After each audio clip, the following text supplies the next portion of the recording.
Right now on Denver 7 News at 8 a.m. on Local 3, it's a really nice start to your Friday morning. A lot of sunshine out there, but the rain will be returning soon enough.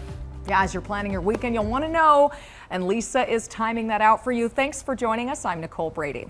And I'm Brian Sanders. Three big things to know to start your morning. The man wanted by Aurora police that prompted an hours-long standoff yesterday is still on the run. They identified him as 38-year-old Alexander Smith. Lockdowns for the North Aurora neighborhood off 19th and Akron were lifted overnight. CU Boulder is still on high alert this morning after a female student was sexually assaulted in a dorm Wednesday night. The suspect was identified only as a white college-aged man. He has not been arrested yet. This is typically a big party weekend before classes start, so officials are warning students to be aware of their surroundings and stick together. Also, the Denver Broncos are hitting the road today. They fly out to New York to take on the Buffalo Bills tomorrow. Russell Wilson and the other starters are not expected to play much, if at all. Kickoff is at 11 a.m., so a little bit earlier. Yeah, if you're staying in to watch tomorrow night's game, that might be a good idea. There is some rain in the forecast. It would be good. Yeah, it's going to start, it looks like, probably during the game as you're watching at home. Take a look, though, today. Chance of storms is going to be pretty slim. Here between about 3 and 5 o'clock, about a 20% chance. By noon on your dog walking forecast, upper 70s. We'll see some low to mid 80s by about 5. Boulder today, a high of 81. Parker, 80.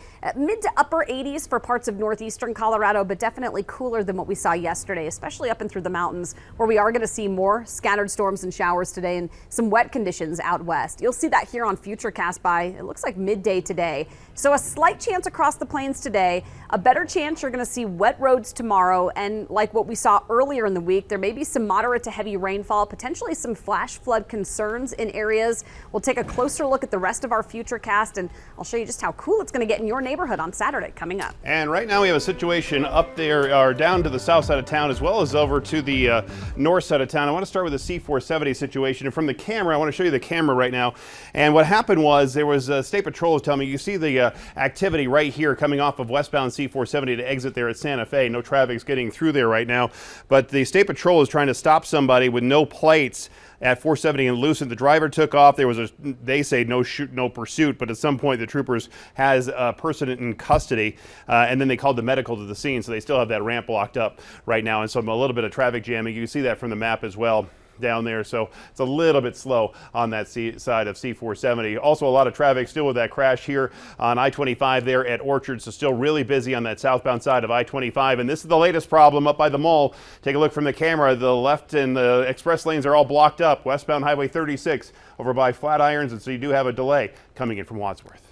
Thank you, Jason. Well, this time of morning especially, it's time to pay closer attention to how fast you're going, because school zone speed limits are back up and running. Yeah, Denver 7's Jessica Crawford is live right in front of one of those school zones. Jessica, Denver police want to keep the kids safe, so they're going to be watching for drivers who forget.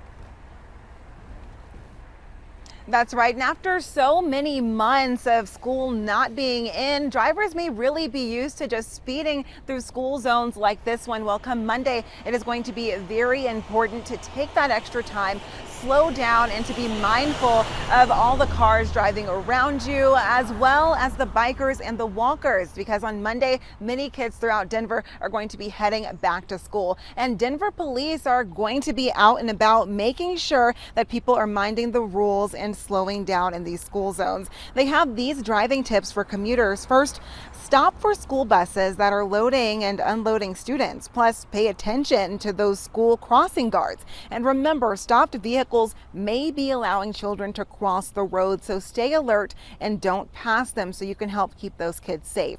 Also, walking to the bus stop can be dangerous for small children. Parents of younger kids should consider walking those kids to and from their bus stop. Another really important tip, don't text or otherwise use a cell phone unless it is completely hands-free. That way you can protect yourself and make sure that you're not distracted, and you can protect those kids who are making their way to school as well. Live in Denver, I'm Jessica Crawford, Denver 7. Good advice. Thank you, Jessica. As Denver Public Schools gets underway. A new charter school could be opening. The 5280 Freedom School focuses on black students. The Denver School Board initially denied its application to become a charter back in June, but the school appealed to the State Board of Education and won. The Denver School Board had argued that the school would have struggled to attract enough students, especially as enrollment is declining and other charters have had to close in recent years. The state, however, said it's unfair to assume that 5280 would not be successful. Well, could a housing recession finally bring the American dream within reach? Sales have fallen nationally for 6 months in a row now, and that's technically the definition of a housing recession. But the experts are conflicted about what comes next now. Denver 7's Veronica Acosta joins us live because some say a price correction might be coming. That's exactly it, and that's probably music to Coloradans' ears who have for so many months now seen housing prices just continuously increase. I mean, we were seeing homes being sold for just ridiculous amounts of money over the past few months, even over the past few years as well. So here is why this is so important and why this could be changing soon. A monthly report by the National Association of Realtors now says the sales of previously owned homes, they fell nearly 6% in July. This is compared to June. That is the slowest sales pace right at the start of the pandemic. On top of still high interest rates, builders just aren't churning out homes as fast as they were. One estimate puts the shortfall as high as 4 million homes. Now, right here in Colorado, I told you this just last week when we were talking about homes and sales. There was that dip in sales. Inventory is up, but so are prices. And that's the one thing that's kind of balancing out these recession fears that we're chatting about. Some analysts, and I have to caution not everyone, is forecasting a price correction of 10 to 15% next year. When we talked with the Colorado Association of Realtors last week, they said the only thing we can expect right now is change. I think everybody gets a little bit concerned whenever there's a shift or a change from what they've heard. And I almost want to caution buyers that there's always a shift. There's always a change. You know, the real estate market is a living, breathing thing. It ebbs and flows on a daily basis. And so, you know, I think any one of us could really hypothesize that the best time to buy was yesterday. And of course, there is some optimism that sales could rebound in the fall. That's if things like gas and other things don't continue to rise. And again, that's if those interest rates don't rise either. We're in Denver this morning. I'm Veronica Acosta, Denver 7. A topic we've been covering for several months now, and it's happening to people who live in the city of Lakewood now. Police say they're falling for a scam involving cryptocurrency. The scam has a weird name. It's called the Pig Butcher Scam. The victim is convinced to hand over their money to an unauthorized crypto investor. The scammer then puts the funds in an account which appears to grow in value, but then the scammer disappears along with a large amount of cryptocurrency. Denver 7's Amy Wattis talked to a man who's now out $750,000. My whole life savings is pretty much gone. $750,000. How much money a 46-year-old Cleveland, Ohio man says he lost after falling victim to what's called the pig butcher scam. So the term pig butchering basically comes from a farmer fattening up the pig before they slaughter it.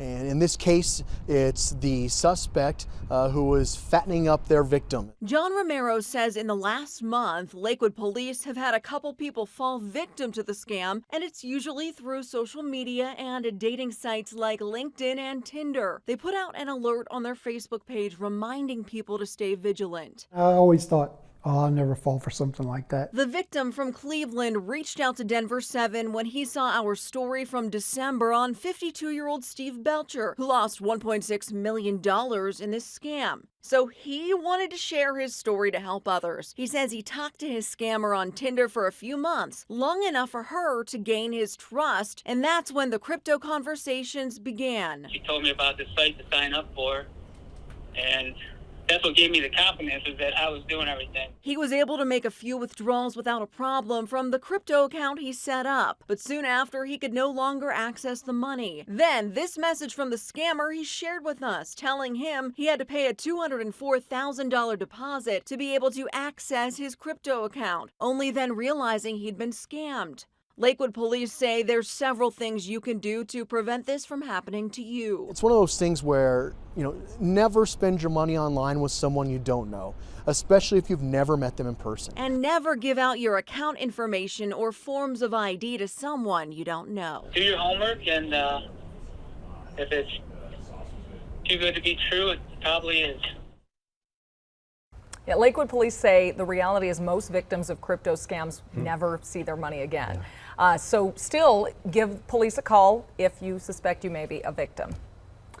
Coming up, shifting schedules due to the ongoing referee shortage. How officials say parents are playing into this problem right as students return for the start of a new season. And monkeypox cases are on the rise in Colorado. The virus is hitting some groups harder than others.